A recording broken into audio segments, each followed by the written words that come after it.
So I grew up in Minnesota in a tiny little town, and my mom got full custody of us 3 kids. But for over a decade, a man lived with us that beat her one day when it was awesome the next. And to the point of like, wow. I mean, like not just like a slap here or there, like broken ribs, blood, the whole 9. And I had my bedroom in the basement, and there was one night that his episode was just out of control. And I just remember me and my sister were 13 months apart. And we were just like holding each other, and you hear your mom screaming, and you're like freaking 5 years old. There's nothing any child should ever have to go through. But I remember that's when I had a strange connection to the light, and I didn't know what it was. I couldn't make sense of it. Yeah. But I knew that we were going to be okay.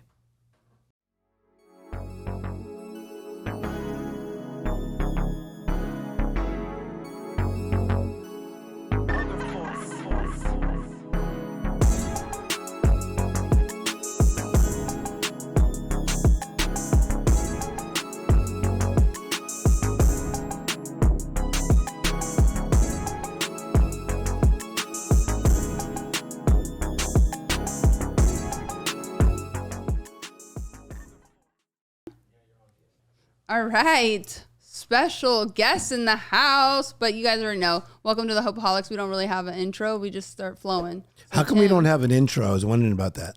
I think we have to ask Chad and Shane, but I'm pretty sure we will be ending up with an intro at some I hope we can point. afford one at some point to afford an intro. I think so.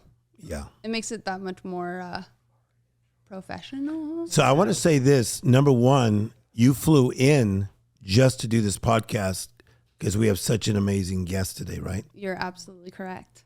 I couldn't miss it. Yeah, you flew in and you're feeling good, vibrant. Feeling great. I feel like you slightly changed your hair. What happened? A little bit. I like to always mess with my hair. So braids today. Yes, it's looking good. Thank you very much. All right, so today we have the Emily Ford.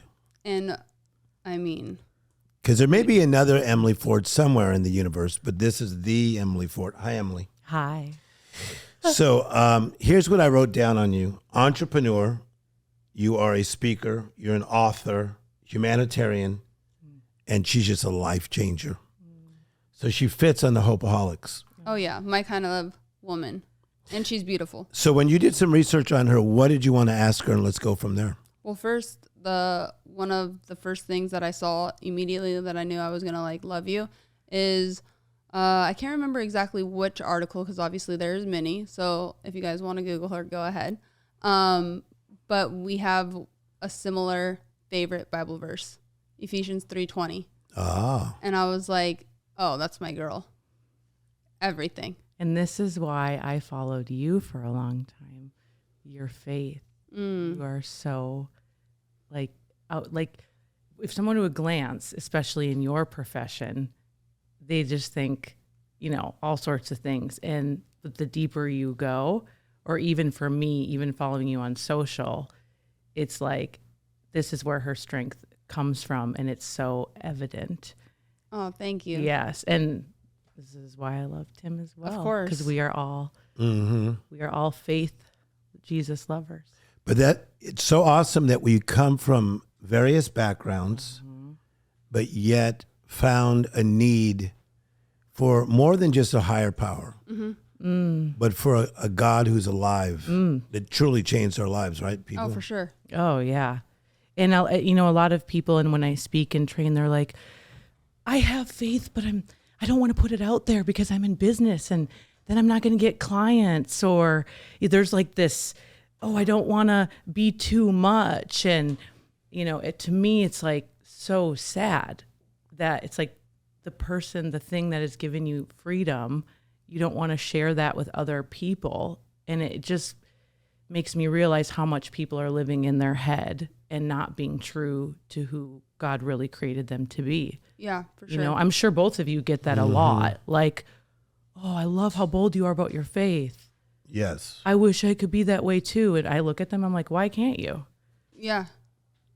So this idea of the Hopeaholics, when you think of her life, she's a Hopeaholic. Mm-hmm. How come you think she is? Because she gives others exactly what the message and narrative that I think is powerful is that it doesn't matter where you come from, who you are. You can inspire and give hope because there is light at the end of the tunnel, no matter where you're at in your life, of becoming something that I know that each one of us is destined to become. And that's what you've done with your own personal life. Mm-hmm. From what I've read, from what you've done in your life at such a young age as well. Mm-hmm. And to keep on going a day at a time until you kind of clawed your way to where you're at right now is what it's all about. Life is hard. Life is dirty. We all have pain. We all have struggle. And clearly you were at a point where you were feeling those types of emotions and you did something about it. And to me, that's what makes an individual powerful is when they're able to take actionable steps and make a choice to do something about it. If you're going to stand still, you're going to stay in your pain. That's right. And you can't do that. And you're a testament of somebody that decided, okay, I need to do something. When she says all that, what goes through your mind, Emily? Because she's talking about even clawing your way back. Because I know your story so well. I mean, even like sleeping on a couch, not having money at one point, which seems weird now because you're a very successful woman. Yeah. But tell us about this clawing back. Yeah. So when you're describing all that, I go there, mm-hmm. and I always go there because I'm teaching, training, even on social media. I'm there to serve the person I once was. Mm-hmm. Your most powerful place you can be is to serve the person that you once were. And so I'm always reminded of where I once was to stay humble. Mm-hmm. To just keep that humble heart for and sure. Hungry. Yeah. And to never forget where I come from. And when I visualize it and see it, like I imagine in the beginning when I didn't have money to pay rent, sure. I didn't even have though like purpose and hope. I just was like that body in motion and suffering in silence with a whole lot of things in the closet, right?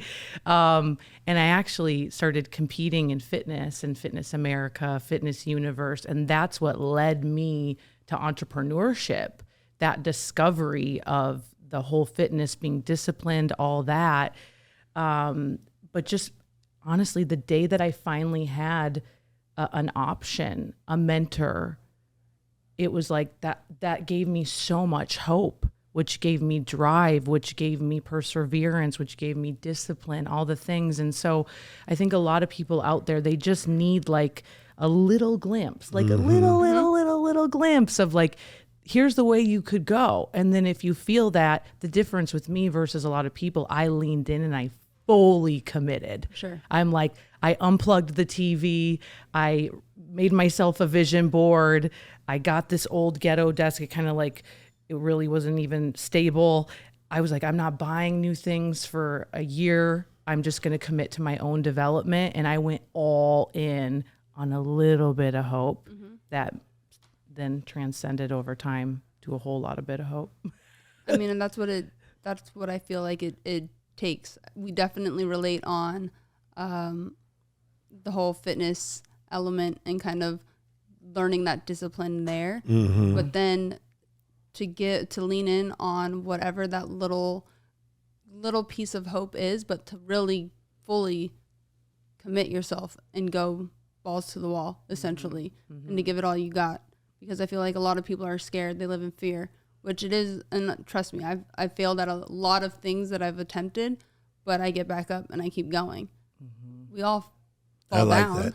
Yeah. So there's that scripture in the Bible that says unrelenting disappointment can leave you heartsick. And to be heartsick is not good because your heart is the center of your being. Right. Joy comes from the heart. Peace, faith, courage.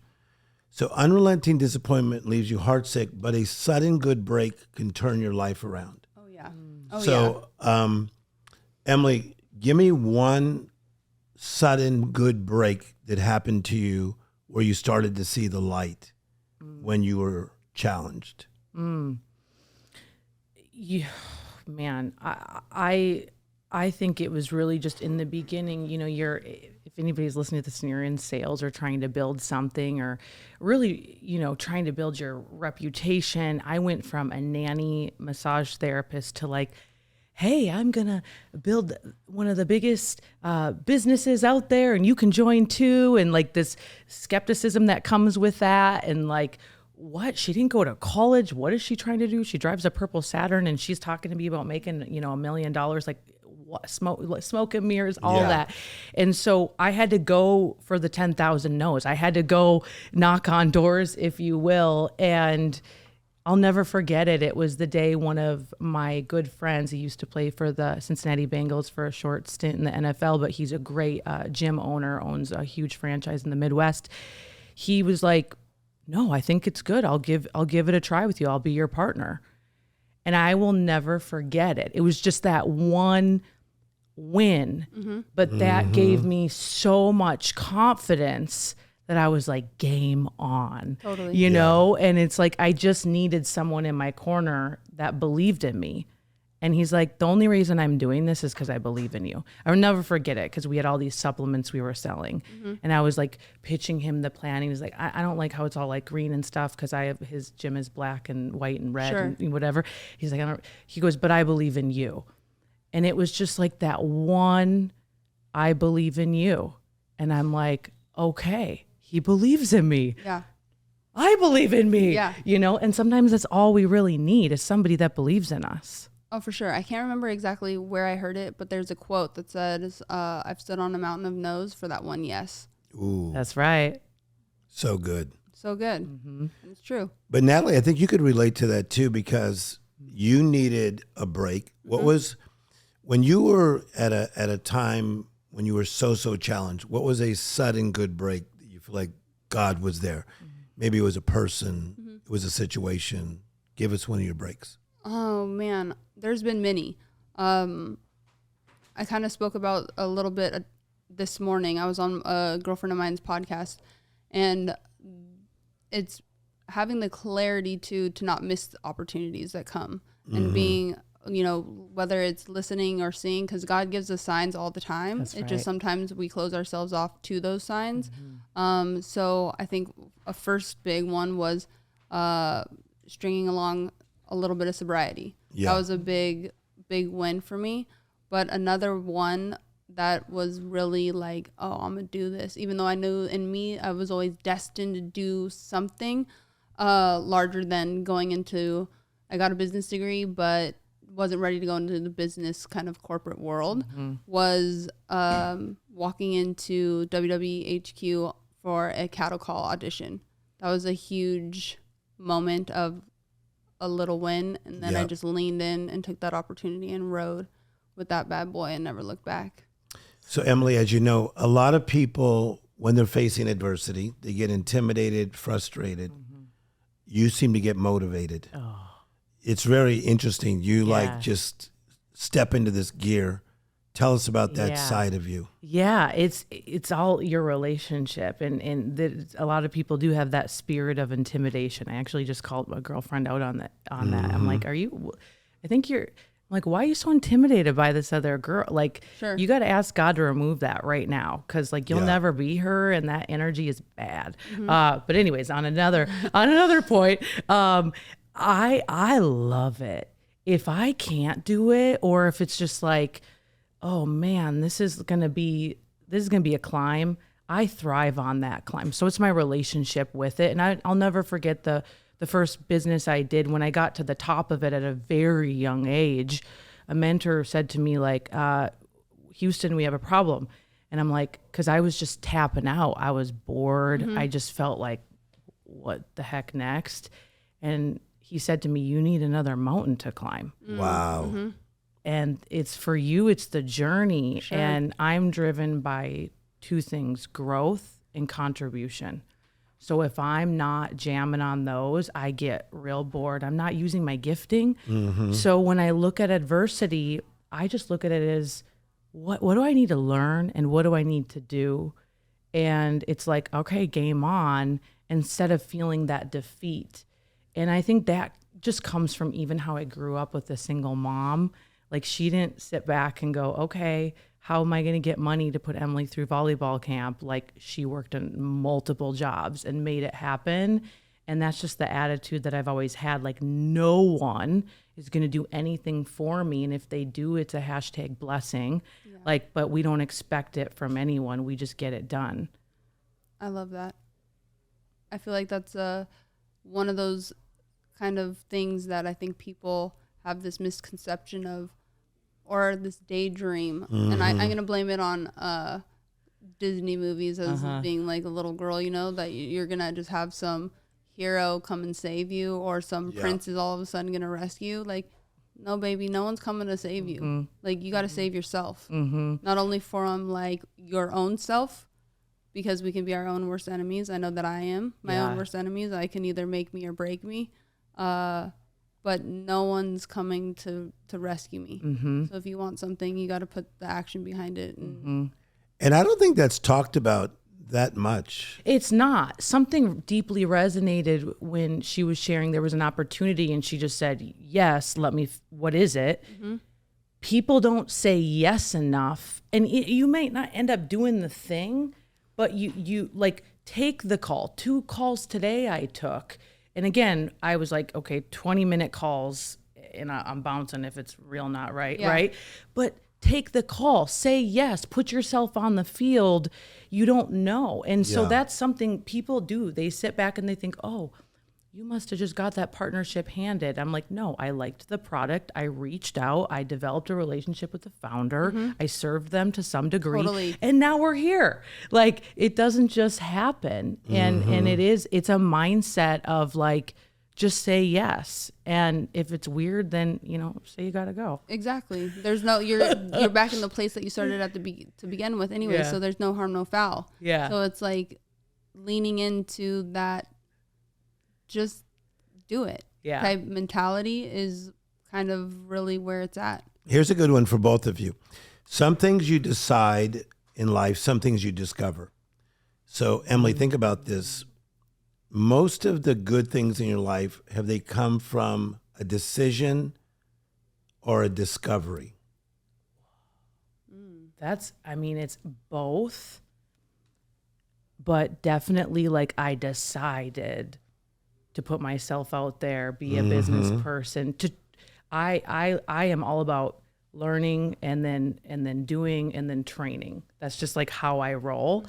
However, when I was going through the healing process after my divorce and just feeling so like... And divorces are difficult if people have never been through a divorce. I have as well. Yeah. They're not easy. In my, early 30s, I built a business with him. It was my identity. Sure. You don't get divorced, the whole 9, right? And I had a dark night of the soul. Like I had one of those times where I got so sick of putting on a face. Meanwhile, I was trying to navigate the whole thing and leaning into healing. I had this moment where I'm like, we have to heal. We can't just mask ourselves with more business. Sure. So I made this promise to God that I was going to keep you first. I'm going to go find a good Bible-based church, and no matter what, I'm going to be there. And then I'm going to work on my health. And then third is going to be my business. Because it was like so backwards. And in that healing process is where I realized that I am meant to talk about healing and trauma and these things that I didn't know. I discovered it along the way. Yeah. And now I'm just being obedient to that call. It's not even my choice. Of what I'm doing now is not, it's God. It's not my choice. What do you think for you, Natalie? Oh, I love that. Decision or discovery, or maybe like she said, maybe it's a little mixture of both. I think it is a mixture of both because I made the decision to get sober. I know for a fact if I didn't have my sobriety, I wouldn't be sitting here today. That's a fact. If I, don't put my priorities is crazy because they all were scattered, especially in my early 20s. But it's God, it's my sobriety, Yeah. and then it's my family. So that's kind of how, and then it goes business. So it has to go in that order, for sure, my top two, or else everything else crumbles and goes away and it's chaos. Discovery is something where I'm on the journey of constantly discovering elements about myself, which then open up other doors and opportunities, and being willing and open for that to come into my life. So, and this is being one of them, being aligned with now Hopeaholics and recovery centers, with Tim, with Chad, with Shane. that's God answering prayers that I wrote down. And people that I used to always think like, you hear people always say like, right, when you said vision board and stuff like that, I would hear those things, and I would always think like, oh gosh, like la la la, like this is some like nonsense. And then part of kind of my 12 step and what I have kind of suggested, what I do in my morning routine, is to write whatever that may be, good, bad, and different, of either what's going on, what you're grateful for, things of that nature. And then of course goals or dreams or visions, however you want to perceive that. And what is happening today in my life is because I wrote it a long time ago. So being patient also. No doubt about it. Patience. So Emily, forgiveness, you teach forgiveness. And so there's this whole idea, if you don't forgive and forget, you can never go forward. So how did you learn to forgive yourself?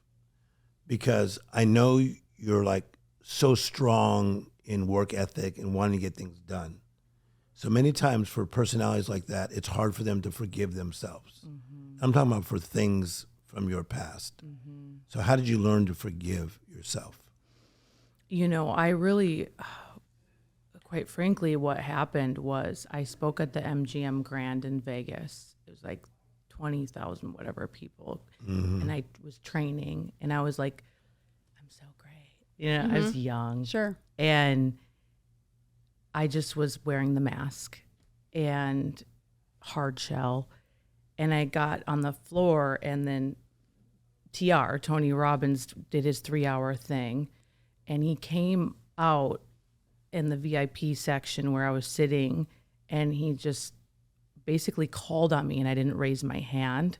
I was like, why in the frick is he calling on me? Like, and he feels like a lot, we feel.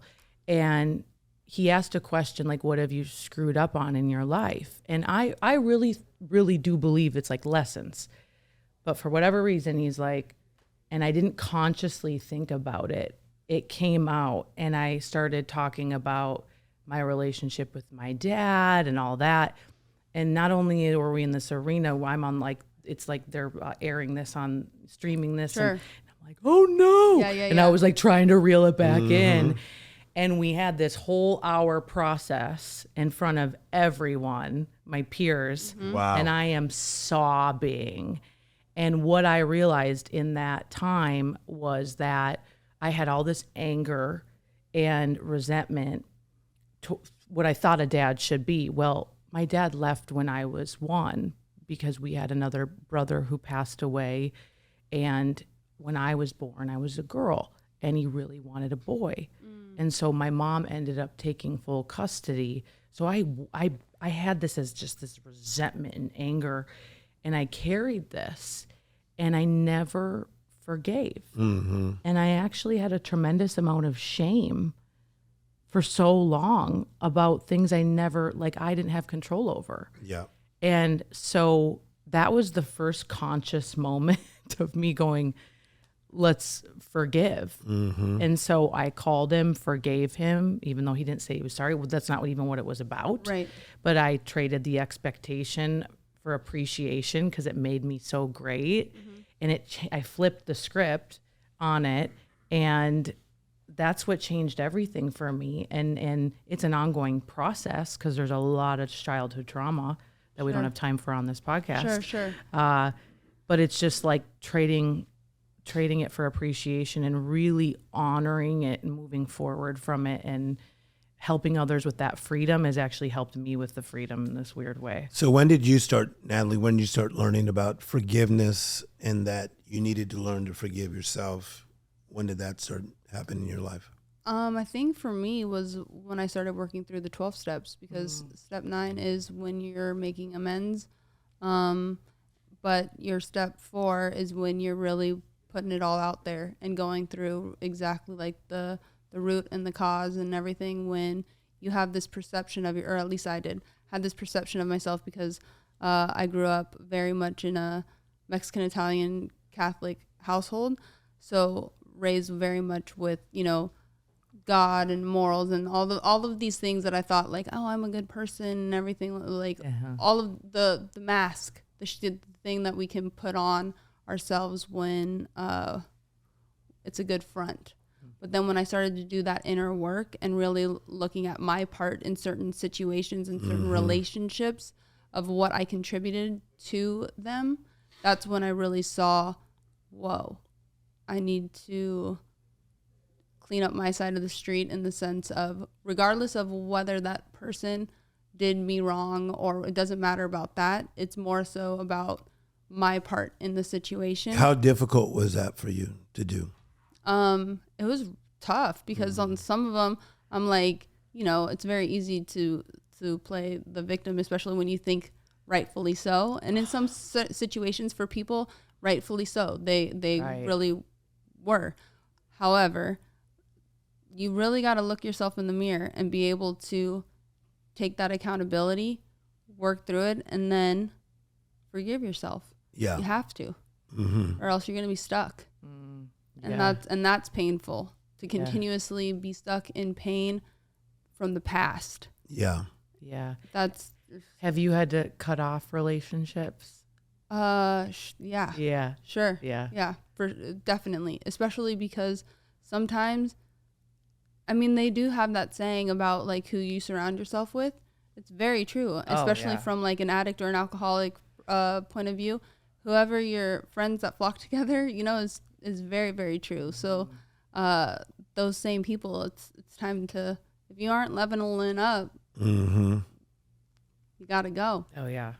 Yep. So, Emily, one thing I noticed about you is that you do not have a chip on your shoulder. And what I mean by that is there's a kindness to you, where I know a lot of powerful women that the chip is like a big giant rock. And after a while, that big rock will hold you back because there's something in you that always has to prove. You don't have that in you. No.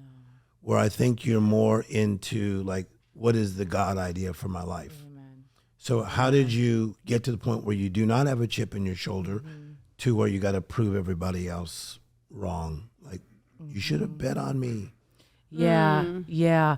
It's definitely been an evolutionary process, but it's really comes back to, he opposes the proud and humbles the great. And I always pray for a humble heart, and none of this earthly stuff, it doesn't matter. Right. And, I do think about this at least once a week. I imagine about being about to die, and what is Jesus going to say to me? Like, is he going to say like I gave you all this and I gave you a gift of communication and you didn't do anything with it? Or is he going to say, well done? Yeah. And it really puts me in check for sure. And then I think the other side of that is always remembering that I'm uniquely and wonderfully made. And so again, I think women get this inferior complex. I was actually just talking with one of my greatest friends about it, because she was like, that girl's kind of weird to you, whatever. We were just having this dialogue. Sure. And I go, I honestly think she has inferior complex. Like, she has that spirit. And I go, when I was real young and immature and wasn't growing in my faith, I had that too. Because I was like, I'm an alpha female. Sure. Like, oh, that's exhausting. I'm a feminine, powerful leader. And I just know how unique I am, but I know you're unique too. And I know you're unique as well. And it's like, I don't want to live in that zone of Yeah. scarcity. I see it so much, and I'm like, just calm down. Like, Oh my God, you're actually lowering your frequency by living. If you look at that, the comparison, the judgment, all of that makes you have such low energy, and people are not attracted to that. For sure. I feel like definitely, especially women, probably more so than men, in the sense of that, probably men too, but in the sense where we all can't rise together. Like, Yeah. I really believe in teamwork makes the dream work.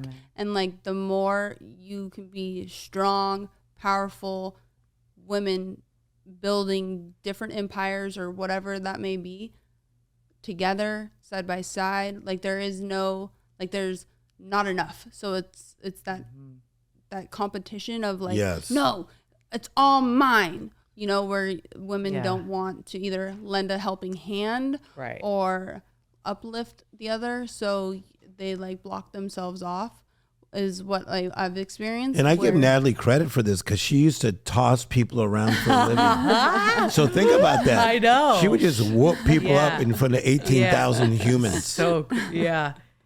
and then say sorry. Yes, sorry about that. Do you think, are people ever surprised, like how kind you are and giving and I don't know. I think maybe initially, because maybe I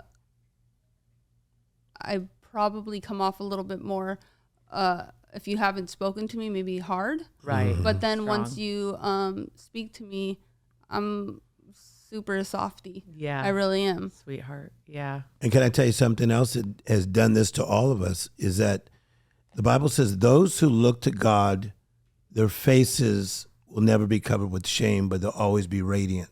Oh, I And love that. when you look to God, Oh. there's not a shame base. There's radiance that comes. Is that powerful? That's Yeah. powerful. And so as we look to God, he shifts us. Because I remember as a kid, because my mother is Spanish and my father Cuban black. So my mother, even though we went to church, a kid hit me when I was 7, and she said, "You need to knock the crap out of him." And she went to church, and she said, "Because if you don't, he's going to get you next." And I remember just listening to her. I go, I'll think about it. She goes, "Well, you better really think about it." But I couldn't go away from what I knew yeah. that I learned in Sunday school. I'm like, okay, I got my Latin mother trying to get me to kick Yeah. this For kid's sure. butt. Funny. But then my God side has become very kind. But truly, that's the power, man. When you start walking in the humility of God, it says that we all trust Him, Yeah, that's right. no doubt. Okay, I got to throw out a word to the table: authenticity. It's something that's missing in this culture. So I'll start with Emily, then Natalie. I want to see what you have to say on this. Authenticity, just throw that word out. What does it mean? What are we missing? Who doesn't have it? Why don't they have it? I mean, the quickest way, it's like, just take your mask off, and what do you really want to say? You know, cut the BS, show up the way you want to show up. And, you know, I do believe this. I think some people are afraid of, if they're authentic, are they going to get canceled? You know, I talk to so many business owners, and it's like, you do have to understand, like, by you playing Switzerland, and I'm not talking from a politic place, but just all the time, you're not zoning in on your which I call the it factor, Yeah. and you're actually not standing out at all. Wow. At all. So you wonder why you're not seeing growth. Where's your POD, your point of difference? It's because you're blending in with the sheep. I'm just kidding. Yeah, you're just, Yeah. So it's like that thing that makes you so great, like, bring it out, because that's you being authentic, and That's strong. people crave it. And I believe the consumers, at least the conscious enough ones, they feel it. Like, they know straight up, like, this is smoke and mirrors. Like, what used to work in 2010 doesn't work anymore. Okay, Natalie, authenticity. I agree 100% with whatever, everything that Emily just said. because we do live in a different era. So I feel like, especially because we do live in a social media era, you're even peeling back that onion even more so people can actually see the BS per se. And I think the more that you lean into, like, I used to be so in shame of working a program and being sober and having to go to AA, and that I would try to hide that. But then having such a supportive partner, my husband and my family, leaning into this is, I mean, it's now become my superpower, where the moment that I started opening up my mouth and sharing my experience, my journey, and showing that element of my life, the more, I would say, people kind of, you're like a magnet. Yep. They lean in because there's a difference about you. It's like, wow, she's vulnerable with me, and it makes you lean in. But Emily, you could really see this in her, right? Oh, yeah. Like she's really walking out this life. Which is so great. It's so needed. And it's, I always say, like, I teach personal branding, and it's like, be the expert. This is what you do. This is you as your human in pain or vulnerability. Sure. And if you can play to both sides and oscillate between the two, you're going to have a winning recipe. Nobody just wants to see you glammed in the ring, perfect anymore. But nobody really wants to see you just like crying all the time over here. So I think it's the blend that just, it's like, thank you. That's super good. As much as I study branding and marketing, I never heard that. That's really good.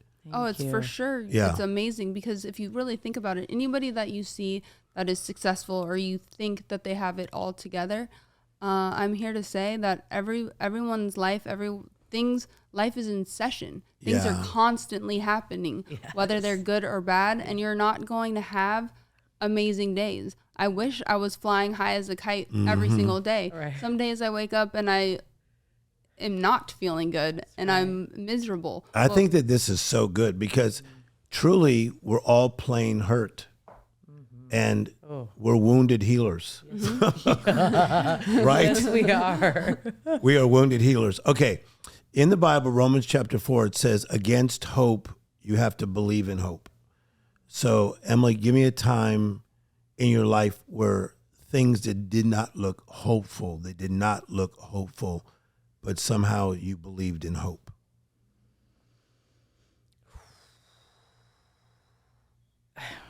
This is the first thing that comes to my mind, so I know that that's what God wants. Yeah. So I grew up in Minnesota in a tiny little town, and my mom got full custody of us 3 kids, but for over a decade, a man lived with us that beat her one day when it was awesome the next, and to the point of like, wow. I mean, like not just like a slap here or there, like broken ribs, blood, the whole 9.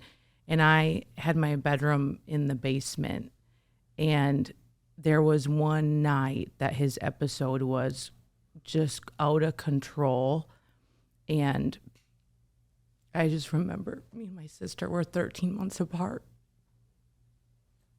And we were just like holding each other, and you hear your mom screaming, and you're like freaking 5 years old. There's nothing any child should ever have to go through. But I remember that's when I had a strange connection to the light, and I didn't know what it was. I couldn't make sense of it. Yeah. But I knew that we were going to be okay. Yeah. And the next day, and this is over a decade of this dude living with us. Yeah. The next day, my mom had a black eye, and we made up this whole story. My brother was a left-handed pitcher, really good baseball player. But for some reason, he hit mom with a baseball. We made up a whole story. And that week is when she finally kicked him out. Wow. And I kid you not, like it was freedom for my family and a road of healing. And yeah. That makes me like you even more. I don't know this story. I mean, that's like, holy crap, right? Because the man is supposed to guide his family, guard his family. Right.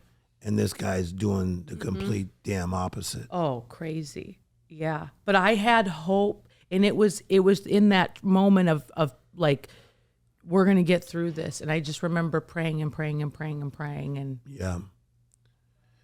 Chad's going to jump in here, and I'm going to go speak to some people.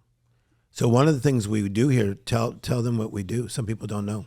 Yes. So we're a recovery center, and we have the privilege, the patients have the privilege of listening to Tim's story actually help them through whatever it is that they're going on, whatever it is they're going through. I mean, you have the comeback coach coming to our facilities and being able to coach them one-on-one in person and help guide them and give them the tools that they need to not only succeed in sobriety, but it's the tools to succeed once you get out of treatment. Then what? Because becoming sober is great, especially when you're in your treatment facility, but then you need your toolkit when you get out into the real world, because once you leave the walls, then you're on your own. So you're like, what do I do? Now having somebody like Tim come in person and give them all the hope. He's feeding them God. He's feeding them the word. So that's getting instilled in them for when they leave treatment and to become, like I said before, destined people that I know each one of us are supposed to become, for sure. And it's a privilege. It's somebody's son, somebody's sister, brother. So you guys keep chatting. Let's just keep rolling. And then someone else is going to fill the seat. Go ahead, you guys chat. Go spread the word, Tim. Go spread the word. It. Look Go at you. Get it. Go get it. Go get 'em, Tim. So awesome.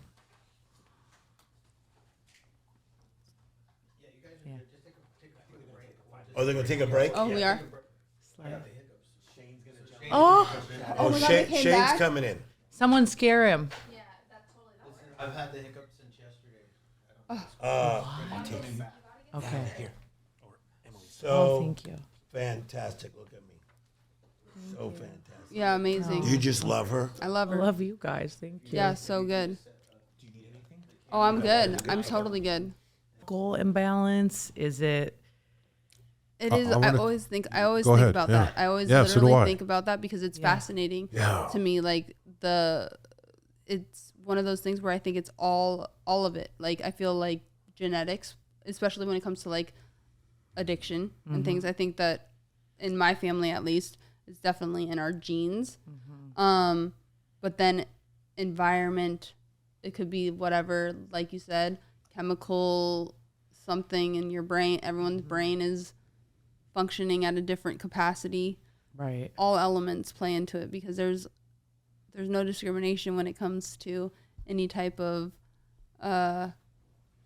addiction, alcoholism, or No, you're right. or trauma, because people perceive different things as well. Like Right. you can be, there's certain, like I look at myself and my brothers, and we grew up in the same household with the same, well, I was a girl, so it was very strict until I left the house, and that's when I was like, oh shit, no curfew, what? And that's when things the wheels started to fall off. But it's certain things that went down in the house is perceived different from each individual kid, which I think is fascinating. Yeah.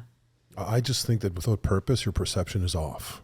I guess when you're a Yeah. kid, you don't really have purpose, so your Yeah. perception is kind of skewed a little bit. Yeah. When you get older, for me, I found even being successful with family and that, that was my purpose. I had zero satisfaction until I started helping people. Then I got happy. Yes. That was it. And then Yeah. God came more into my life, and it was just, I spun from there. Fitness, getting up every morning, praying, going to the gym, cold plunging now, being of service every day to everybody. Yeah. So you're saying like a life without purpose. Yeah. Because there's like more open doors. It's what you focus on expands. So if you're not focused and sinking your teeth into something with purpose. It's Exactly. like there's all these open doors, and then you feel less than. Yeah. So it's all vices. Yes. Strongholds. It's all things that hold you back or Mm-hmm. really take over. It's funny you said that because I was just reading. Look at. Decide to put yourself out there to get discovered. Without discovery, we get discouraged and distracted. Bad things will happen. Mm-hmm. You know what I'm saying? It's so true. Yeah, I wrote that while I was listening to you. Oh I my got that God. from you. Oh, that's Yes. so Nice. cool. Yeah. Yeah, that's awesome. Yeah. Yeah, that's what I got from when you were talking. Wow. Yeah, Yeah. that's amazing. Yeah. Yeah. It's so true though. Like if you don't go on that self-discovery healing quest, it's like you're going to start pointing your fingers Totally. or You have to. going to other things. And To survive, you have to. yeah. And It's a it shows must. up in different ways, For sure. right? Like I think of, there's alcohol, there's drugs, but then there's eating disorders, Totally. there's being addicted to the cell phone, there's being Oh my addicted God, to Everything, yes. all of it. porn, like Yes. all of it. And some of Yes. it, and some of it is public and some of it's not. Some of it is easy to mask and some of For it's not. sure. So when I speak on all these things and I start going down the Yeah. line because they are strongholds and people believe it to be true, but it's not true. It's somehow got embedded into your brain, your subconscious at some point, and we need to break free of it. But addiction is so strong. Like you that's why obviously the recovery centers are needed, the community, all of it. But I do, my heart breaks for those people that are doing things in private that again, they are not coming out, like it's not evident because it's drugs and you didn't come home last night or something like Sure. that. It's more of like secret. Yeah. You know what I mean? But it really is hiding who you really are Yeah, and the totally. work you could do. Totally. Yeah. I took this course, spiritual psychology, in University of Santa Monica. So they did what you said. I stood up and you went back to your childhood, and you were that 5-year-old kid when your dad was walking out the door, and you never saw him, and then he died, and blah blah blah. That you said a story to that kid, and you said, it's not your fault. You're okay. It's kind of like that. Oh yeah. Yeah. Oh yeah. Yeah. Yeah. I mean, I think that's also too, like, especially in kind of the culture that we're living in right now is difficult because it's so easy to play the victim, Yeah. right? So it's easy to point your finger at others. And in some cases, especially when you're a child, of course, like that is not, you have no control over that whatsoever.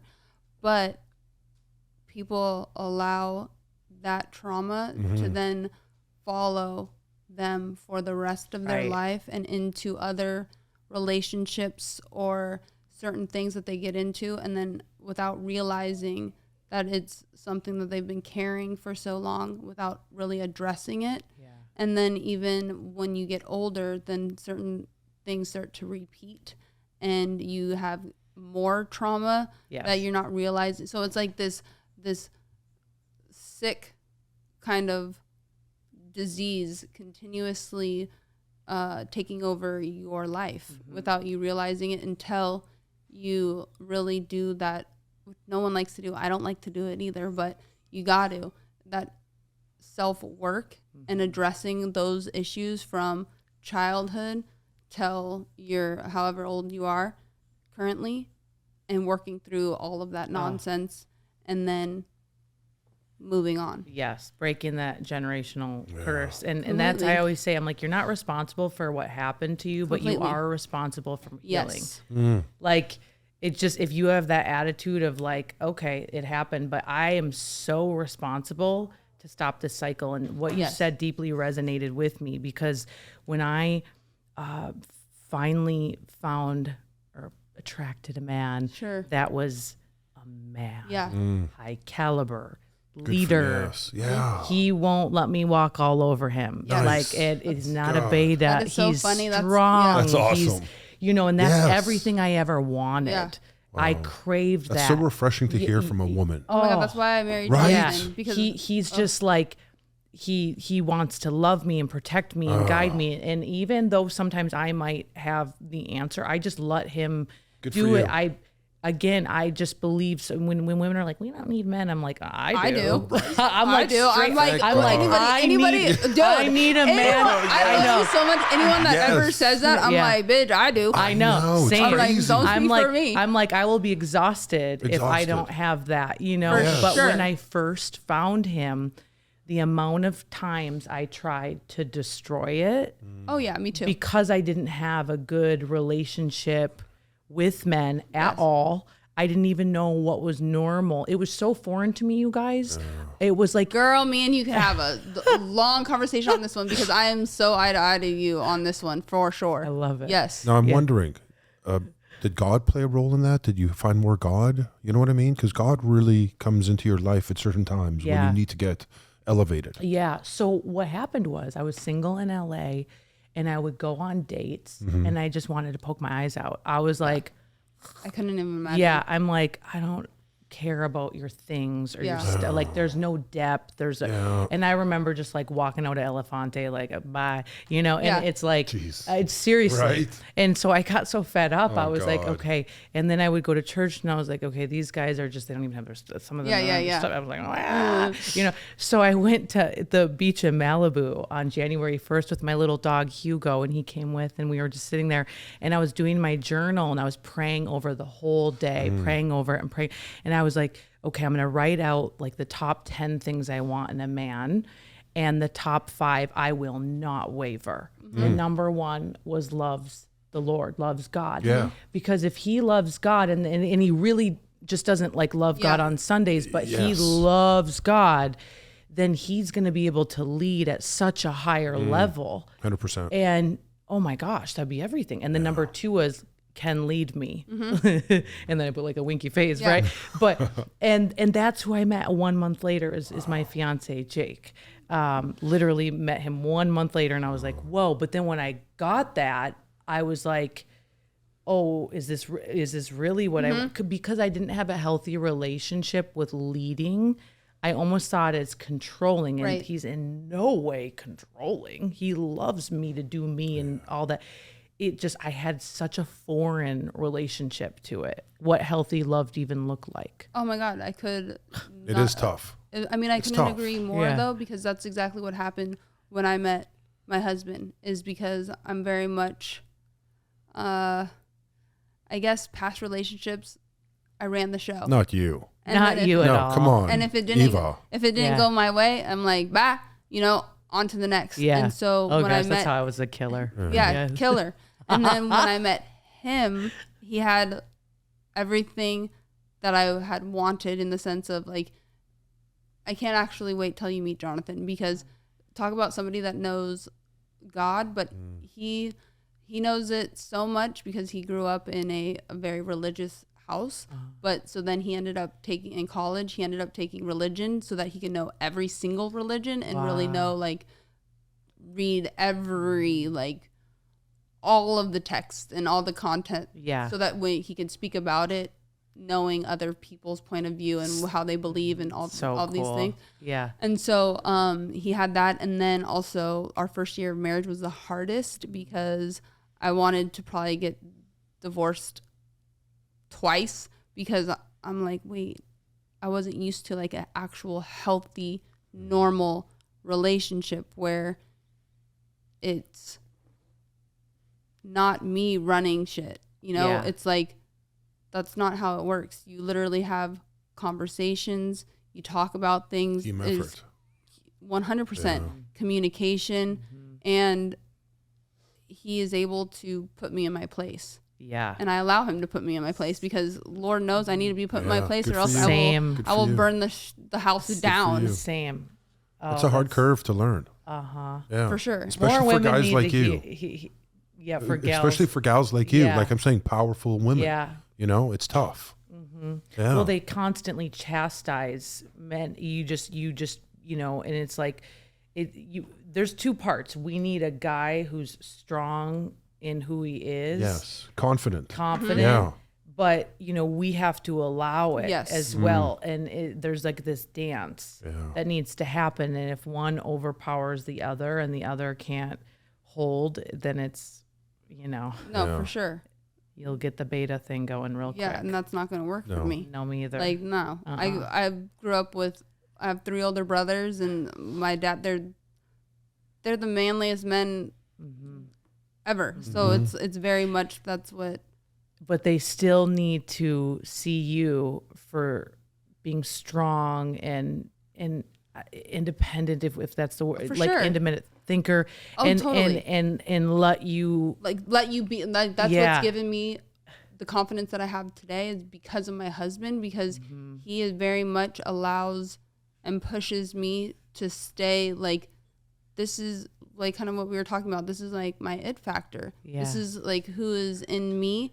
Let that shine. That's Yeah. the reason why people will open up to you, is you being who you are. You know, allowing me, yes, I might be hard, I might be a little bit aggressive, but I'm super soft and super kind, and allowing that to come through. so he sees your gifting and he knows that that's your gifting. So he's like, go babe, go.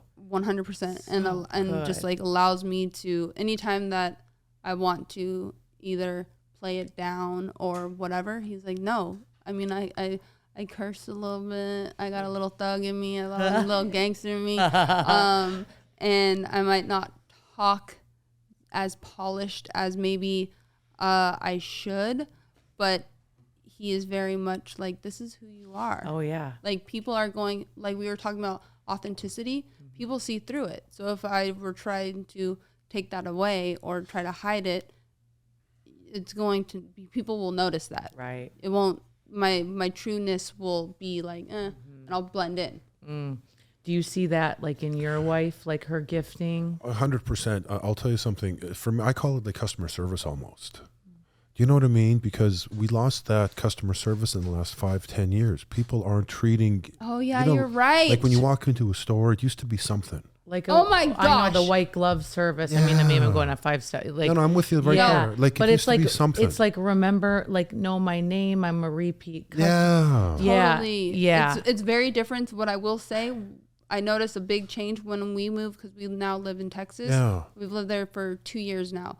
The biggest difference was, I remember walking into just like a local coffee spot, Yeah. and they're young teenage kids, and, hi ma'am, how are you? What would you like today? Look you in the eye, Yeah. saying like, Yes. actually treating me like Yeah. a customer. Yes. Where when I come to California, It's like whatever. I know. they don't even look at you. They're No. they're on their phone. On the phone, Right. you want latte? Yeah. Yeah, sure. Put it in. Yeah. They want a tip. I'm Yeah. like, well, come on, man. Yeah. I know. I don't even know what color your eyes are yet. I know. It is. No. It is I crazy. know. So Yeah. I I'm agree. really big on customer service. My grandfather taught me that if you don't have customer service, you have nothing. So you always love whoever. So for instance, even here with Chad, every time I pick up the phone to talk to a veteran or to a client, I work for. In my heart, I work for them. You know, so I work for. You know, I don't know how else to say it. I Yeah. work for them, so I have to please them in any way I can. It's ultimate service. Ultimate service. So that's how you treat your wife. Yeah, as yeah, well. completely. Yeah, Yeah. yeah. But I didn't learn that at 30. Yeah. It didn't come to me at 30. Yeah. Which makes sense. Jonathan and I have this conversation, and I do kind of agree where, and I guess I got sidetracked, but you know, like my parents, they got married young. So anybody I feel like that got married in their early 20s, not all, but sometimes it doesn't work out. But it's, I think, because males aren't ready. Males are not Or ready. you don't know who you are. Right. Yeah. Like So you you're have gr- no idea. Well, that's So because you you're haven't found your evolving. purpose yet. Without purpose, you can't be confident. It's just impossible. No, because then So- you're just floating. Floating. Your Yeah. fiance has Yeah. himself together. He knows what he's Yeah. doing. Obviously, Yeah, he's got yeah. a decent job. Yeah. He's happy at that decent job. Oh yeah. And you're happy Yeah. that he's we happy. are both purpose driven. We do the same. We do the same thing. This is what I'm saying. Yeah. So we This get is- each other. Yes, We're that's like beautiful. Yeah, I can't imagine, because there was like a couple of guys I tried to date in the in between, and they were like, "Be awesome." No, don't be that awesome. Right. Where are you going? I'm like, to speak at an event Yeah. that I get paid for. Right. Oh, is there men there? Oh, God. see, That's no. the I worst was like, question. bye. That's the worst Yeah. question See ya. right there. I'm out. Like, You see, and I'm booking those events for my wife if she Yeah. wants to go. I'm No, like, honey, totally. yeah. She goes, I'm going to go with the girls for 3 days up to Palm Springs. I'm like, yeah, okay, have fun. I don't even care. But you know what It's that just comes whatever. from, though? Yeah. It comes from, I feel like each individual has to be confident in themselves and what you're bringing to the table. Like right now, I'm here in California. My husband's in Texas. I'm not tripping. Why? Because I know I'm dope. Yeah. I know I'm like Yes. the best wife ever 100%. because I'm doing all of the things that I know that I need to be doing to be the best wife, in the sense of I'm not putting myself in situations that are inappropriate, Yeah. or I'm not doing things that if there was a camera watching, or if my parents were watching, or Jonathan was watching, I would be like, ooh, ooh, ooh. Right. And if he's out doing whatever, then that's on him, and it'll circle around and somehow Always end does. up. It Yeah, does. Always does. Yeah. So Always. having two people that are confident within themselves allows the team to really work, because you then want the other one to soar as well, because you're not worried about them either taking your light or being insecure Right. or whatever Right. the nonsense is. Yeah. Yeah. It's just removed. That's why I tell my friends that go through stuff, get single. I'm like, love yourself first, babe. I know. I'm like, learn how to love yourself first before you go get in a it's relationship. true. Well, thank you for saying that, because I read a study. They asked children 18 and under, what could your father have done more for you? 97% work on himself. You know what I'm saying? So yeah. Wow. Yeah. But it is true. Work on yourself. And it sounds so cliche, but it is like there is a lot of individual work that we need to do on ourselves before we get into a healthy relationship. Yeah. Because if you think about it, like when you step into a relationship, especially I think the narrative in women is like the man is going to come in and rescue me and provide and take care of all of these things. Well, that's amazing, and hopefully so, because I do believe like the man is like, you know, you're secure, it's supposed to lead and guide. However, what are you bringing to the table? Oh, If yeah. you're coming in as a hot mess and just all crazy, and you're bringing chaos and everything into that relationship because of your own nonsense that's going on, what is that doing for him? Right. You know, that's going to derail whatever path he's on as well. Oh, yeah. So How long have you been married? 10 years. Wow. Yeah, I met him right before, Right at. right at my last, my hoorah. Yeah, my last hoorah. Last hoorah. Yeah. Yeah. 10 years. That's awesome. So he's rode the dragon. Yeah. Yeah. Yeah, he's definitely a saint, and I definitely it's another God element. It's all Yeah. God. It's all It's all God. God. Let's face it. When I saw know. Natalie there, she was full of God, and that's why I felt It's full so of God. so into her, and then I knew that you were going to be just incredible, because you know what I mean. Yeah. Birds You of are who feather. your friend. Yeah, you are who your We friends flock are. That's just together. how life is. the only way. Yes. Yeah. And that's it. If you're godly, you're my kind of. I don't know why. It just gets me going. I know. And they've taken it out of this. My kids go to a private Jewish school, so they still do the Jewish, Yeah. thing cool. and that. Yeah. So I'm really, my sons they're religious. So I'm really keeping God alive, and we really. But we got to. I mean, yeah. I'm out of words, but God, I just love God so much. I know. And it's like, speak of it, share it more. Yeah, like, it'll save you oh, 100%. in any sort of situation. Any For sure. situation. Yeah. Yeah. I am so big on talking about that, and not everybody talking about it. Like, Yeah. again, when I get these questions, like, how do I like put God more out there like you? Or I love how outspoken you are. I'm like, well, the problem is that like we need more people that are outspoken. Yeah. Like, the reason you're so drawn to it is because not enough people are out there. Yeah. And I was like, if you want God to bless you, then like start speaking his name, and not that's Yes. not why you do that, of Yes. course. But like, I mean, things happen in my life that I can't even, they're not even me. They're not done Right. by me. Yeah. It's just, I just feel like people are so scared, and I just am like, why? Why are you so scared? I think a lot of people are afraid to help someone else because they don't think they have anything to offer. That confidence is lacking. But I just tell people, that's why when they see an alcoholic, they say, help someone with one day, because you have 30. So they kind of make it not less than, but kind of less than. help that guy with one day. I mean, I guess, you got to help people. If you're not helping someone, you're lost. Yeah. I always tell people, I'm like, okay, imagine there's Mr. Potato Head. Remember Mr. Potato Yeah, Head? of course. Yeah. I'm like, all this stuff is in Mr. Potato Head. You have all that stuff in there that comes so natural to you, but that is a gift. Yeah. I'm like, you can teach someone, train someone. When I'm coaching people how to build their personal brand, they're like, I don't know what to say. I don't know what to teach. I'm like, yo, I don't know how to fold a fitted sheet. Right. I don't know how to bake. I don't know how to deal with. I watch those videos on Yeah. Instagram all Me too. day. TikTok, I'm like, fold a shirt 3 Yeah. ways. I Okay, know. what? Yeah. I'm like, or I was talking to a buddy who's like in the finance world, and I'm like, those things you're saying are so foreign to me. For sure. Yeah. I go Totally. dumbify this game Yeah. and create content with it. Like everybody knows something. For sure. Like, or it's just past stuff you've been through and what's the Yeah. lesson. And I'm like, okay, there you go. And then you're going to see how much people are grateful for that. Like, you taught me something. Pain, passion, and purpose. I mean, it's just always a winning combination. People love a comeback story. Always. They love it. People love to see someone fall Yeah. and then rise. Yeah. It's inspiring, and it's just kind of like the, I guess, culture that we live in is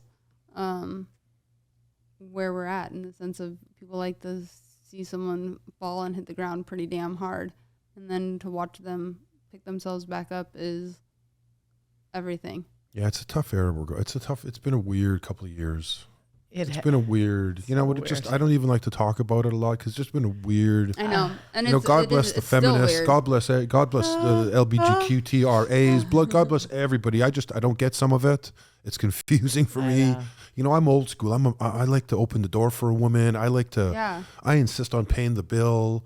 I insist on doing, We need men like you. Even this, like, to a lot of people, it's elementary message, but it's not. Yeah. We need people like you to say these things. I also like to cry. I'm okay to cry and show my emotions. So And you're a powerful masculine man, yeah. but you're emotionally intelligent. Yes, that's how I feel. And that's the most beautiful. Yeah. Where it's like your ego is not so big, you're not so like you're not out of touch, right? And so someone needs to be training on that. We need more trainers on that. For sure. That's why Andrew Tate is so big. Yeah. That's why he is so large right now, is because clearly Yeah. especially like the youth, younger yeah. generation is craving something like that, from seeing it and being a man. Like the Yeah. fact that He says that it how it is. so somehow has gotten removed and lost along the way is kind of wild. Yeah. Well, that's because kids are being raised without dads. Exactly. Or, you know what I mean? They don't have a role model Totally. in that. So it just deeply Yeah. affects society. Yeah. And I'll tell you something. I'm of the school, nothing good for me has ever happened after 9:00 at night. Yeah. I mean, when I close, I can't think of anything in my life that's happened really good at 9:00. Nothing that's got me to the next level. So I'm home at 5. I go home after work. I pick the kids up. I go to the gym. I'm in bed. But last night I fell asleep at 8:30 with one of my daughters under my arm. Oh. She must have left around 9:00 because it was 8:20. I looked at my phone and I think I nodded off. Yeah. I mean, and then I get up at 5 and I go to the gym. And so they see me all the time. I'm a symbol, Yeah. For Yeah. sure. Great example. Yeah, that's what my life is. That's what I owe my kids for the next generation. I need to teach them how to be. No, that's how it should be. Yeah. And obviously being young, no matter what, kids see that and it sinks in. Oh, yeah. So it's like that's what I see, how I saw my parents. Yeah. Like my dad was very much Your hero. for sure. Yeah. And same with my mom, but they were a dual force. They were like, my mom was 4'11", little Mexican lady, but she drops the hammer. But then my dad is very much, he's still the man of the house. Yeah. Very much got up, goes to work. I mean, my mom still packs his suitcase. Like, that's how old school my parents are. My mom will literally pack my dad's suitcase to this day and then say that we get to wherever destination. If he goes into the suitcase and say he doesn't have a certain shirt or pant, he'll be like, Joe's, did you pack my jeans? And she'll be like, oh, I forgot. And he's like, God damn it. Like that's the That's cool. the generation I Yeah. grew up in. Wow. Yeah. Yeah. And I don't think there was very rare on occasion that my dad didn't come home with a hot cooked meal. Like that's how old school. I mean, my mom's Mexican. That's nice. Yeah, so that's it's nice. like Ethnic. very, All very, ethnic, very, yeah. very Yeah, yeah. different, you know, where Jonathan's like, damn, how'd that not get passed on? You know, I'm like, Yeah. We're like, okay, who's turn for the air fryer? yeah, seriously. We're like making our True. protein. yeah, I know. I'm like, We're like such. yeah. We're like, what protein are we having? But what you tapped on earlier when you're with Tim, you were talking about, especially with women. I can only imagine, especially how much you've accomplished in what you're doing and what you've done, who you've shared the stage with at speaking events and things of that nature. How have you handled other women in that space, whether it was in a negative or positive encounter, etc.? Have you felt ostracized or invited in? Yeah, that's such a good question. It is a good question. You know, it's weird. A lot of the events I'm speaking at, it's me and maybe one other girl on the docket, and it's all guys. Yeah. men. And so it's almost, what's dumb about it is it's like who's the better girl? You know, it's just, I'm like, oh, are you saying that about Grant Cardone and about, Gary Vee and all, like, Very interesting. I can see that though. Wow. it's we need more female speakers. There's not enough that can actually bring a message and teach a training or do transformation for whatever reason. And actually, I spoke in Orlando like 3 days ago, and a different powerhouse came in, and they were behind schedule because John Maxwell likes to go a while, and they got behind. And she said, I couldn't believe she said, she was like, I was hoping you already went. And I'm like, what? And she's like, I didn't want to get in my head. I didn't want to hear you.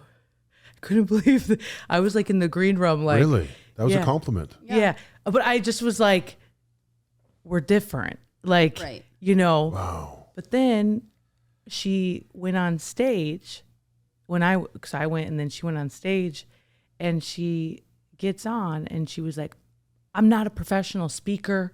I'm like, yes, you are.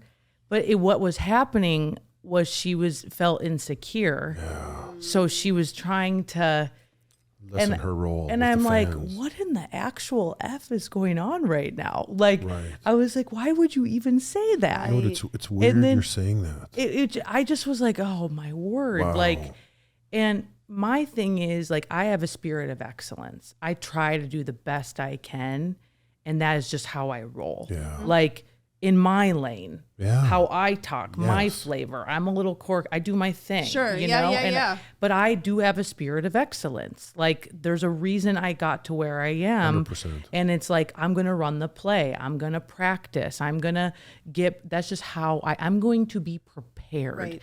And I just believe, like, when someone brings me on their platform, it is a gift. It is a gift. And I want to give them the gift of my presence to the best of my ability. So I show up to go up, and that's just my spirit. I love that. And some people can't handle that. She's It's incredible. Just, no, You're I just amazing. You are. thank you. No, you are. She is. You both are. You're both incredible. All three of you guys. It's Yes. really wonderful. And like, just having that, though, some women automatically, like, they get inferior complex. So I've just had to. I'm so blessed now, and I have the gift of discernment. I wrote about this on Instagram today. Like, I can discern real quick. Like, Yeah. I just know. But the women I choose to surround myself, they couldn't be more different than me, yet we're like, go, baby, go, baby, go. Totally. Like, we just want to keep bettering each other and praying for each other and supporting each other and seeing that expansion. And there's an equal energy exchange with my female relationships. nice. Like, I'm on a text thread with a couple of them, just pure hearts, and they are crushing multi-7-figure, this, that, what, it doesn't even matter. But they knew the minute I got off stage, like, when you do things to change lives, the enemy doesn't like that. Right. I'm stirring Sure. Oh, things up, right? Oh, yeah. And so they were like, tell us the second you get off, we're covering you. And what they mean by that is they're covering me in prayer. Because like you I can, love you that. know, and I'm That's just like, awesome. I'm so happy that I have friends For sure. that are like that. And there's depth. And it's not just like, let's just take an Instagram photo together and drink cocktails all night and talk about like how our Nothing. sex life Yeah. isn't great or so. I don't Yeah, do no, that. for I sure. just don't do that. Who's stuff. got the energy? Yes, a lot of women do. a It's lot- I was weird. just gonna That's say what- a There's lot. only so much gas in your tank. I know. You're going to waste it on. But women who aren't like purpose driven Driven? or Wow. grateful, that's what they do. They talk about a lot of nonsense. Wow. So I used, before I found my good girlfriends, like I would sometimes even go like in LA where I used to live, and I would be like, you know, but I don't want to be alone. Yeah, right. Like, yeah. who wants to be No one wants to alone? be Right. lonely. So it's just kind of navigating, but then also whoever like loves first, like I just realized I'm like, if she has that, I'm going to love her first. Like, so I grabbed this girl's hands. I don't even really know her. But I freaked her out. But I was just like, do you understand how many people you're inspiring? And I'm like, I'm going to shut down whatever's going on in here Yeah. right now. Obviously it still was going on in here, Yeah. but I'm like, I'll just love first. You know what I mean? I'll just love her. Good for you. That's I godly. just- well, thank you. I'm like, why does there need to be this weirdness? No. But at Sure. the same time, I'll love her first. And if she's playing in a realm that is not of Yeah. Oh, what I 100%. like, I won't open the door to like, let's be friends, because something going on there is a little off. Yeah. And I just mean like she needs to grow, she needs to learn, she needs to heal. And I don't want to go down that road because I don't got time. My purpose Exactly. is too Yeah, big. yeah, And I'm yeah. sure I you agree. felt that a lot, Oh, for sure. where you're like, you can be great, cordial, love them, Absolutely. but like you're not coming over. 100%. Well, it's funny because, 100%. yeah. And it's I've learned that over the years Yeah. because of course I have it in me, whether it's my addictness or whatnot, is like a people pleaser. Yeah. You know, I want people to like me and I want to please everybody. Yeah. Yeah. But then also now that I've, you know, I feel you do get more confident within yourself as you get older, like a fine wine. But you have to protect your energy too. Yeah. Because like you said, when you're speaking with even or even performing or anything, when you're entertaining or you're inspiring or you're speaking on especially large platforms like that or in front of a large audience, once you're done, 100% you're opening up yourself for the enemy does not like that. Especially when you're speaking either of the word of some capacity, Yeah. you know, Totally. giving people some type of hope or Totally. inspiration. So that's why your energy is very, very important and to protect that. And it's okay to be cordial, be nice and say, okay, you know, trying to help that other individual out. But then it's like, okay, bye-bye. Enough, you know, because Oh, yeah. that's not your job. Yeah. Oh yeah. Well, that's why 100%. that Recover Out Loud meeting, you came up to me and you said, wow, someone asked me for my phone number. And I said, no, don't give, Oh, yeah. don't give your number to No. anybody Yeah. ever here. If you want your number, you come through me. Right, right, You know? right. Yeah. Because you don't got the time. Well, and that's where Jonathan's really good because he'll step in because he knows I'm so kind. Yeah. You know, Yeah. I'm like Yeah. kind-hearted, which can also be hurtful. a downfall. 100%. And that's something people don't talk about in business or when you're a public figure. It's like being kind, giving, loving, all the things, but you do have to protect Of course. yourself. Yes. And there's like this, you know, there's this balance of loving, supporting, being real but no, like you need that, she needs to be protected. You need to 100%. be You need to. protected. Yes. And when I started growing, that was foreign to me. Like I just wanted to like open up and Sure. come sit and it was like it started hurting me in certain ways Yeah. until I had great people come into my life to be on my team or to support me Pray over or you. pray over me or Yeah. even mentor me that were Yes. like, yo, they shouldn't know where you live. They Right. shouldn't like, you know, Boundaries. yeah, don't, that person wanted to bring you a drink, but did we see How it where was poured, he yeah. Right. 100%. And it was just like, Emily, don't be so naive. Right. And I was like, okay, like, Which is so true. And Yeah. it's so important where your head doesn't initially go to some of those places, but it's very well possible Yeah. that something like that can be taken advantage of, you know? Like, not everybody wants good for you. yeah. And that's something where is hard to, I guess, sit with, because you yourself, or I would never want anything ill of somebody, but that does not mean that, you know what I'm saying? Oh, It doesn't. A lot of people have ulterior motives. Of course. That's just life, and that comes out, and you have to be cautious of those people. You know. Well, and that's what I see too from you being in such a male-dominated field, per se, especially when it comes to speaking on those large platform stages and stuff. It is primarily men. So you walking in there, and like you said, it's usually all men, and then maybe yourself, and then another woman immediately.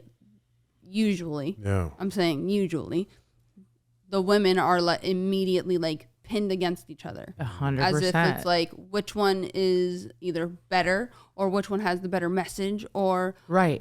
whatnot, which is a narrative that we gotta like knock it off. Yeah. I Because know. that's not what I mean. These guys that are speaking all together, are they doing that? No. No. Each one brings something different to the table. Right. That's the whole reason they're there in the Yeah. first place. Yeah. And that's how both women should, or whoever is booked should be They walking should. in being like, yeah, I'm here, one, for a reason, two, because I have something that I'm able to speak, give, say, inspire in a whole different element, in a different way than this other individual. Because if you really, really think about it, everyone is speaking the same thing to a Right. degree. Yeah. Right. You know what I'm saying? Right. Like, it's all about hard work. It's all about action. It's all about believing in yourself, Yeah. doing a specific Yeah. task. But Yeah. everybody is able to deliver that message differently because of their own experience, their 100%. own journey. 100%. And it touches each individual in that audience in a different way. Yeah. So, like, whatever Emily speaks to me, I'm going to take that in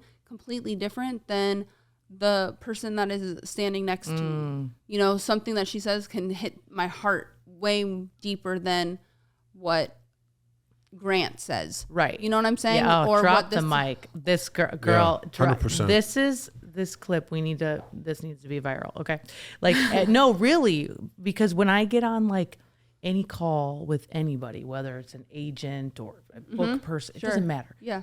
They're like, oh, who do you want to be like? Or they're like, oh yeah. Like, I see you're kind of in that bucket, but you're this way, or you're better. Or I'm like, don't classify me. Like, I get what they're saying, but I'm like, I don't they naturally try to pin you Yeah. Yeah. Find against a space for you. Yeah. Yeah. And I get that to some degree, but at the same time, I'm like, why do we need to do this? Like, how there's so much opportunity For out everybody. there. Yeah. And it's all needed. 100%. We need the whole rainbow. We need the whole. Totally. If and I always say, God knows the motives of your heart. Yeah. For And sure. if your motives are pure to change lives, then you should have that understanding of that little guy in Compton needs to hear a guy that looks like him. 100%. You know, and it's so needed, and I'm just so passionate about that. No, for sure. And that's why it's so amazing of what you've done, where you've come from, what you've struggled with, because there's a lot of people that don't, it's easy to look at someone like yourself and think, wow, I can never do that because she has everything. They don't know. They're just looking at your beautiful Instagram or social media pages. Right. Yeah. Which is absolutely gorgeous and inspirational and everything. But it's when you go and when you listen to you, when you speak, when you're saying the story that you shared with us today, that is some heavy shit. That is some serious pain that there's a lot of people that have either a similar situation happen to them when they were a child, or they know of somebody that has happened to them, and that's what they need to hear. Because that little girl, look at the woman that she has become. Look at what she has done in her life. Yeah. Like, that is a testament of you stepping into who you were destined to be. You have that it factor. You are sharing that with the world. Like, that's what you are meant to do. You have that gift and you're utilizing that gift when you could have damn well let that gift just hide and bury away and just live in your pain and live uncomfortable where you're not, you know? And I think that's what this podcast is about. That's what I see when I look at you, when I did my research on you. That's why I was so excited to meet you. And then meeting you in person, your energy and everything is exactly what I had hoped it to be. Yeah. And that's what radiates when you speak. And that's why people are drawn to you. Yeah. You are the it factor. Yeah, she is. You know, and that's Thank what you. is so important for people to see is what you can become. That's like right. your pain doesn't have to stop there. Right. You don't have to continuously live in that. That's You right. can flourish into something, into the beautiful butterfly. Yeah. You know, and that's what it's about. Thank you. I receive all that. That means so much. I hold it to my heart. Amazing. Thank Good. you. Yeah. Thank you. And I share all of it to go, you can too. For sure. You can too. Yeah. Like, come on, baby. Like, that's why I go there. Cause I'm like, I'm blessed to be out of it. So I'm going to go there because I am blessed to be out of it. And some people are not, 100%. you know? So let me just be the glimpse of hope that like, dude, you can do it too. To make that little shift. And also too, I like what you said earlier too, is where I feel people have a misconception of like, they see like, okay, she's made it, like she's good. No, it's like you're still able to assess and understand that this girl, Emily, if I don't want to feel complacent or if I'm starting to feel like not the best, it's because I need to set another mountain to climb. Right. I need that other, like it's finding those Yeah. little things within yourself Yes. that you need to keep moving. moving. I'm very much the same. Yeah. Like if Yeah. I can easily get in my little like complacentness Mm-hmm. and then all of a sudden I start feeling like depressed or more sad or like not happy or whatnot, but it's because I'm not climbing. Mm-hmm. I'm not setting another Bar. exactly. Yeah. You got to constantly Got keep to better elevating. yourself. And that's Yeah. why having like the people that you surround yourself with, even if they're not in the same profession or industry, it doesn't matter as long as Right. each person is climbing the ladder. That's Or right. like go, Yeah. Yeah. go, I go. agree. I agree. So I think that's what's inspiring in the sense of what you do, especially for women. There needs to be a lot more women Yeah. speaking that I narrative. agree. Yes, A lot there more does. women. Yes. Yeah. Yeah. You can help them. Both you Women guys. that need men. Too. Yeah. Right. Strong women that are okay being strong and having a strong man right beside them. Right. For sure. Oh, that's the ultimate. Yeah, Yeah. I agree. Wow. Well, I'm honored. I for about Thank you. 10 seconds, I said, wow, I got to sit in Tim Story's chair. Uh, And then I said, nah, I'm Shane Earn, bro. I'm all right. come Yeah. on, yo. You know? but before we And end, I want you to tell everybody where they can yeah. find you. Hang out. Yes. Yes. At It's Emily on Instagram, meetemilyford.com, and then the It Factor show. That's my podcast. Nice. Amazing. Nice. Yeah. Wow. Thank you so much. Thank Yeah, you. thank This Incredible. was you. fun. Yeah, you're incredible. So Yeah. fun. Yeah, you're amazing. Right, isn't she? Yeah, Ah, God. I don't want to quit, but we have to. I know. It's sad. Good times. It is a great time. Yeah. God, yeah. So We'll good. do it Yeah. again. Yeah, of Thank you course. very Thanks a much. lot. Oh my gosh. We need to do like a big selfie here.